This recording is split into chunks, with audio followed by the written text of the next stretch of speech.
ఎమ్మెల్యేలు ఎందుకు బయటకు వచ్చారు అనేది ఎమ్మెల్యేసే చెప్పాలి, నాకు తెలియదు. ఎందుకంటే ఒక్కొక్కరికి ఒక్కొక్క కారణం ఉండొచ్చు. వాళ్ళు ఎందుకు బయటకు పోయినరో ఏందో ఆ జడ్జిమెంట్ చేసేటటువంటి పరిస్థితిలో నేను లేను. నేను అప్పుడు అక్కడ నన్ను జైల్లో ఉంచినటువంటి సందర్భంలో చాలామంది ఎమ్మెల్యేస్ వెళ్ళిపోయారు. సో అప్పటి పరిస్థితులు ఏందో నాకు తెలియదు. అంతకుముందు నేను బీఆర్ఎస్ పార్టీలో ఉన్నప్పుడు ఎవరన్నా ఎమ్మెల్యేలు కొద్దిగా బాధపడ్డా, నారాజు ఉన్నా, ఏదన్నా ఇష్యూస్లో ఉన్నా కూడా నేను అనుసంధానం చేసేదాన్ని.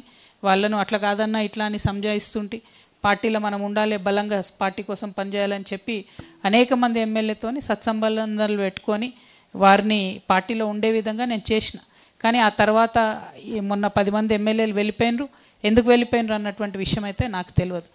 నా విషయానికి వచ్చినట్టయితే నేను పార్టీ కోసం చేసినటువంటి అనేక కార్యక్రమాలను దృష్టిలో పెట్టుకోకుండా అన్ఫార్చునేట్లీ పార్టీ ఏకపక్ష నిర్ణయం తీసుకొని నన్ను బయటకు పంపింది కాబట్టే నేను బయటకు వచ్చిన. నేను బయటికి రావాలనుకోలేదు, బయటపడాలనుకోలేదు. అసలు ఎన్నడూ కూడా నా బాధను లోపలే ఉంచుకున్న తప్పితే బయటికి చెప్పలేదు. కానీ అనివార్య పరిస్థితుల్లో ఇవాళ చెప్పాల్సి వచ్చింది కాబట్టే నన్ను పార్టీ సస్పెండ్ చేస్తే పార్టీ ద్వారా వచ్చినటువంటి ఎమ్మెల్సీకి రాజీనామా చేసిన, పార్టీ ప్రాథమిక సభ్యత్వానికి రాజీనామా చేసిన, నా ప్రజల దగ్గరికి మళ్ళీ నేను వెళ్తా ఉన్నా. నాకు తెలియని తెలంగాణ కాదు, కొత్త తెలంగాణ కాదు, మొత్తం నేను తిరిగిందే ప్రతి ఊరు ప్రతి మండలం. మళ్ళీ ఒకసారి వెళ్ళి అందరినీ కలుస్తా, నా బాధ పంచుకుంటా, వాళ్ళ బాధ తెలుసుకుంటా, పరిష్కార మార్గాన్ని వెతికేటటువంటి ప్రయత్నం చేస్తున్నా.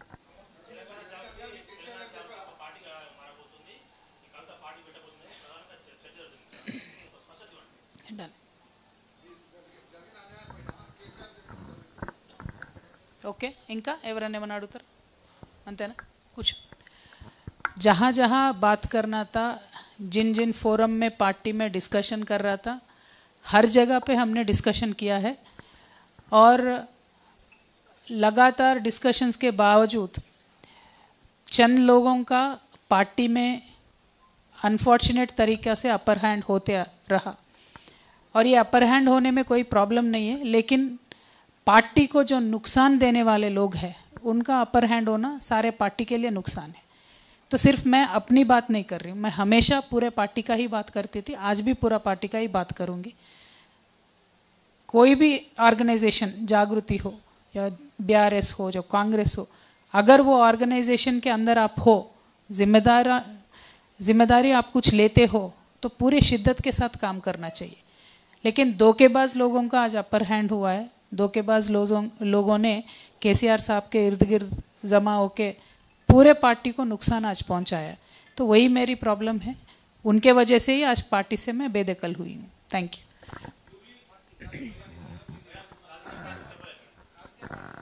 జూబ్లీ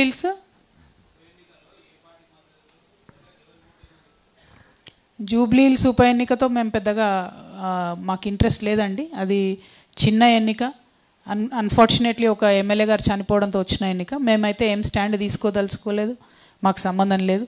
మాకు ముందు నుండి హైదరాబాద్లో మంచి క్యాడర్ ఉంది.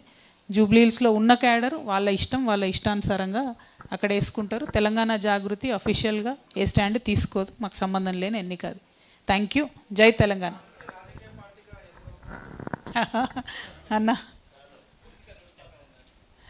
అన్న ప్రస్తుతానికి పబ్లిక్ రూట్ మ్యాప్ ఉందన్న. ఆ రూట్ మ్యాప్ అంతా కూడా మీకు ఇచ్చిన 33 జిల్లాలలో పబ్లిక్కి సేవ చేయడమే పెద్దది కదన్న. పొలిటికల్ పార్టీ వేటుడు ఎంతసేపు, పార్టీ ఇంపార్టెంట్ కాదు, ఇష్యూస్ ఇంపార్టెంట్, పొలిటికల్గా సాల్వ్ చేయడం ఇంపార్టెంట్.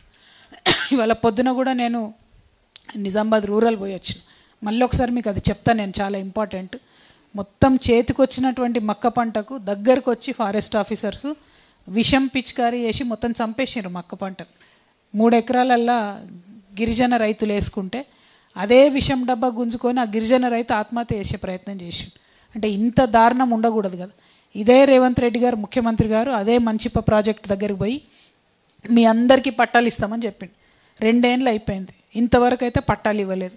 ఆ రైతు సాగు చేసుకుంటున్నాడు, ప్రాజెక్టు కడతలేరు, పట్టాలు ఇవ్వలేదు. సాగు చేసుకుంటుండే అంత కోపం ఎందుకు అధికారులకు, అంత కర్కశత్వం ఎందుకు? పాపం ఆయన 3 ఎకరాలు ఎంత పెట్టుబడి పెట్టి ఉంటాడు, ఎంత కష్టపడి ఉంటాడు. చేతికొచ్చిన పంటను అంత దారుణంగా చేయడం కరెక్ట్ కాదు. నేను కలెక్టర్ గారికి, నిజామాబాద్ కలెక్టర్ గారికి పత్రికాముఖంగా విజ్ఞప్తి చేస్తున్నా, కొంత ఫారెస్ట్ ఆఫీసర్స్ని సంయమనం పాటించమని చెప్పండి. ఎందుకంటే మీ ప్రభుత్వం స్టాండ్ ఏందన్నది మీకు క్లారిటీ లేకపోతే క్లారిటీ తెచ్చుకోండి. ఒకవేళ మంచిప్ప ప్రాజెక్టు కట్టదలుచుకోకపోతే అక్కడ ఉండేటటువంటి రైతులకు పట్టా ఇవ్వండి, వ్యవసాయం చేసుకునే అవకాశం ఇవ్వండి. అంతేగాని వ్యవసాయం చేసుకుంటున్న వాళ్ళను బలవంతంగా ఫారెస్ట్ ఆఫీసర్లను పంపించి అట్లా పంట నాశనం చేయడం అన్నది కానీ మాత్రం మానవత్వం కాదు. ఇది కాంగ్రెస్ పార్టీకి, మీ ప్రభుత్వానికి తగదని కలెక్టర్ గారిని నేను డిమాండ్ చేస్తా ఉన్నాను.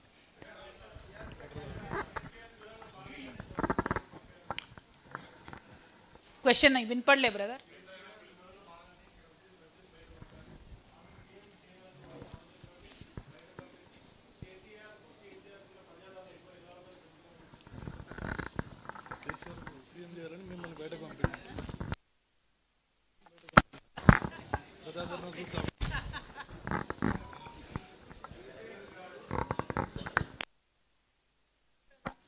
కేసీఆర్ గారు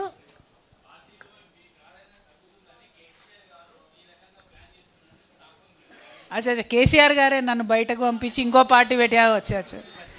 అట్లాంటిది ఏం లేదు బ్రదర్. ఇప్పుడు కేసీఆర్ గారికి నాకు ఒకటి మంచి అలవాటు ఉంది, ఏదున్నా ముఖం మీదనే చెప్తాం, స్ట్రేట్ ఫార్వర్డ్ ఉంటాం. ఒకవేళ అట్లా వేసేది ఉంటే కూడా అట్లా చెప్తారు, నువ్వే బయటకు పోయి పార్టీ పెట్టుకొని. అట్లా కావాలంటే ఒక సర్వే వేసుకుంటే తెలిసిపోద్ది కదా ఎవరికి ప్రజాదరణ ఉందో, దానికి ఇంత వేసుడు ఎందుకు.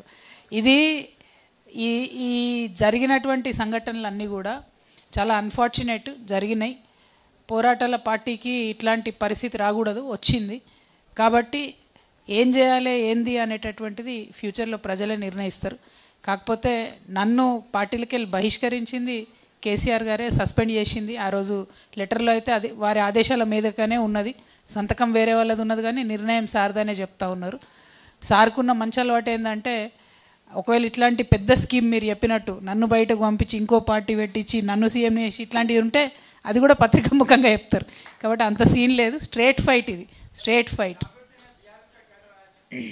जागृति में बीआरएस का कैडर आया, क्या बोल रहे? अब थोड़े तो लोग दिख रहे ना जी इधर।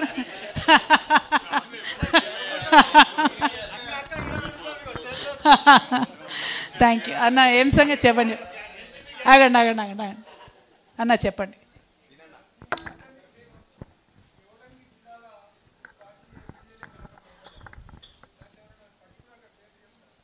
మీకు తెలియని కొత్త పేరు ఏమి ఉంటాయని నాకంటే ఎక్కువ మీకే తెలుసు. 100% ఎమ్మెల్యేల కారణమని చెప్పిన నేను. అంటే ఇన్ని రోజులు చెప్పలే, ఇప్పుడు చెప్పిన. ఒకరు ఇద్దరని పేర్లు తీసుకునే అవసరం లేదు, ఎందుకంటే ప్రజలందరికీ తెలుసు ఎక్కడేం జరిగిందన్నది. అంటే ఊకే సమస్యను చెప్పుకుంటే ఏదో మనము బాగా ఎక్కువ ప్రాధాన్యత ఇచ్చినట్టు అవుతుంది వాళ్ళకు. ఆ వ్యక్తులకు అంత ప్రాధాన్యత ఇవ్వదలుచుకోలే నేను. అది జరిగిపోయింది, 5-6 ఏళ్ళు అయిపోయింది. నేను నా అంతటి నేను ఎప్పుడు చెప్పలే, అంటిల్ ఈ పరిస్థితి వచ్చేంతవరకు ఇప్పుడు ఫస్ట్ టైం చెప్తున్నట్టున్నా. సో నేనేమంటున్నా అంటే, ఒక పార్టీలో జరగకూడని ఇట్లాంటి సంఘటనలు జరిగినప్పుడు కూడా రివ్యూ లేకపోవడం, ఆత్మపరిశీలన చేసుకపోవడంతోనే ఇబ్బంది అయింది. నేను బలంగా నమ్ముతున్నా, నేను ఎంపీగా ఓడిపోయినప్పుడు ఆత్మపరిశీలన చేసుకొని ఉంటే బీఆర్ఎస్ పార్టీ మొన్న ఎన్నికల్లో ఓడిపోయేది కాదు.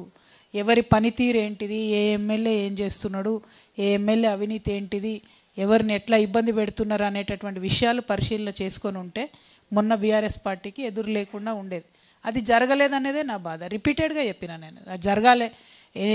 తర్వాత ఇందాక మా మురళన్న ఆవేశంగా మాట్లాడాను, ఓడిపోయిన తర్వాత రివ్యూ పెడితే చాలామంది అదే చెప్పిండ్రు, మీరు మాటి మాటికి పెట్టాలి రివ్యూలు, ఇప్పుడు పెట్టడం కాదు అని చెప్పి.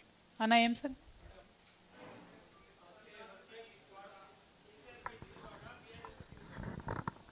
తిరుగుబాటు చేసే అవకాశం ఏడిచ్చిరన్న వాళ్ళే బయట పడేసారు కదా.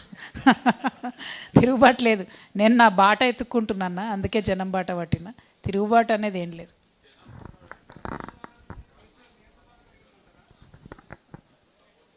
నాకా అన్న, వాళ్ళకే దిక్కు లేదు కాంగ్రెస్కి, నాకేం సపోర్ట్ చేస్తారన్న.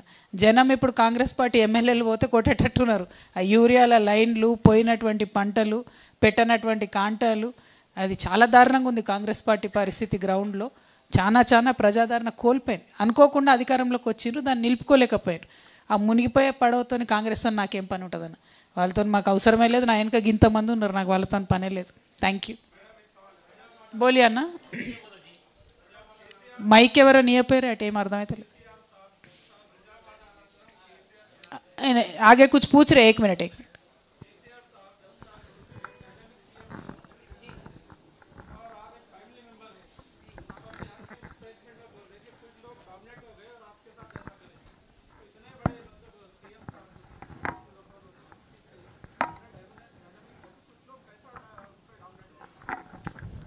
अन्ना आप खुद बोल रहे कि वो अच्छे डायनामिक सीएम थे, मैं खुद बोल रही हूँ कि वो बहुत अच्छे सीएम थे, बहुत अच्छा काम करे, लेकिन बाज़ वक्त ऐसा हो जाता ना, थोड़े लोगों का बहुत ज़्यादा असर पड़ने लग जाता है, संगत का असर जो बोलते हैं ना, तो ऐसा हो गया थोड़ा।